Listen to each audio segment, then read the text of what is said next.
പപ്പ ഇവിടെ മീൻ പിടിച്ചുകൊണ്ടിരിക്കുന്നു ഗൈസ്. എന്ത് മീനാ പിടിച്ചുകൊണ്ടിരിക്കുന്നത് നമുക്കും അറിയില്ല. വീട്ടിൽ പോയി തിന്നാൻ വേണ്ടിയിട്ടാണ് മീൻ പിടിക്കുന്നത് പപ്പ അല്ലേ. ഇതാ പപ്പേൻ്റെ ചൂണ്ട. നോക്ക്, ഇതാണ് പപ്പയുടെ ചൂണ്ട ഗൈസ്. കയ്യിൽ കണ്ടോ? അത് ബോട്ടാണ്. അതും വിചാരിക്കൊരു കുത്തല്ല, ബോട്ട്. അപ്പം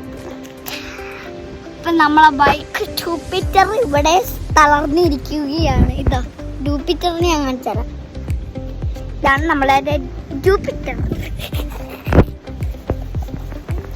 ഇതിന് സർവീസ് ഇടക്കിടക്ക് ചെയ്യണം. ഇതിന് എണ്ണ കുടിക്കണം പോലും. ഇതിന് വിശക്കുന്ന പോലും അല്ലേ ബൈക്ക്?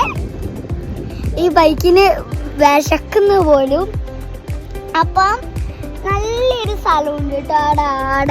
ആടെ നിങ്ങളൊരു നല്ലൊരു സ്ഥലം കണ്ടില്ല ഗൈസ്? ഇതാക്കണ്ട തണലി സ്ഥലമാണ്.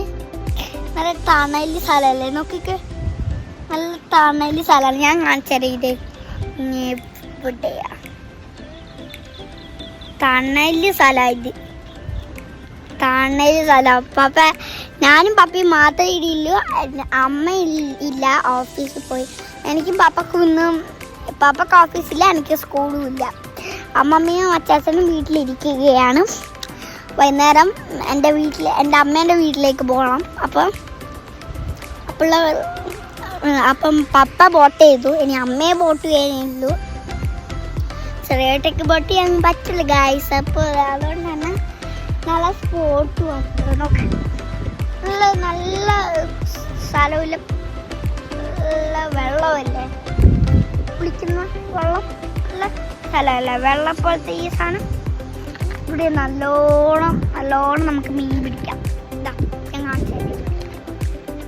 മരമല്ല, ഞാൻ കാണിച്ചു തരാം. വെള്ളം ഞാൻ അങ്ങോട്ട് പോയി കാണിച്ചു തരാം. വെള്ളം അതാണ്. പപ്പൻ്റെ ഒച്ചയാണ് ഇപ്പൊ കേട്ടിരിക്കുന്നത്. പപ്പ എന്നോട് ഇപ്പൊ പറഞ്ഞിരിക്കുന്നത് സ്പോട്ട് വേണം ഗൈസ്. വെള്ളം നിങ്ങൾ ഒരു പ്രാവശ്യം കണ്ടില്ലേ ഗൈസ്? അപ്പൊ നിങ്ങൾ നോക്കിക്കേ, ഒരു തെങ്ങിങ്ങനെ വാടിയിട്ട് നിൽക്കുന്നത് കോമഡി ആണല്ലേ.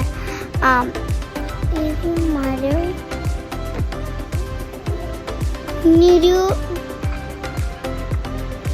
പിന്നെ ഒരു കൊമ്പും ഇങ്ങനെ ഒടിഞ്ഞിട്ടുണ്ട്. നിങ്ങളെല്ലാം കാര്യം കാണും ഗൈസ്. ഒരു കൊമ്പൊടിഞ്ഞിട്ട് കൊമ്പ്. സോറി ഗൈസ്, ഇന്ന് ഇലക്ഷൻ്റെ അന്നായതുകൊണ്ട് എൻ്റെ മീനെല്ലാം ബോട്ട് ചെയ്യാൻ പോയി തോന്നുന്നു. നമുക്കിന്നൊന്നും കിട്ടിയില്ല ഗൈസ്. അതുകൊണ്ട് നമ്മൾ തലക്കാലം ഇന്ന് മീനെല്ലാം ബോട്ടായതുകൊണ്ട് ഇന്ന് മീനൊന്നും കിട്ടിയില്ല നമുക്ക്. അതുകൊണ്ട് നമ്മൾ ചെമ്മീൻ വെച്ച് മീൻ ചെയ്തതൊക്കെ.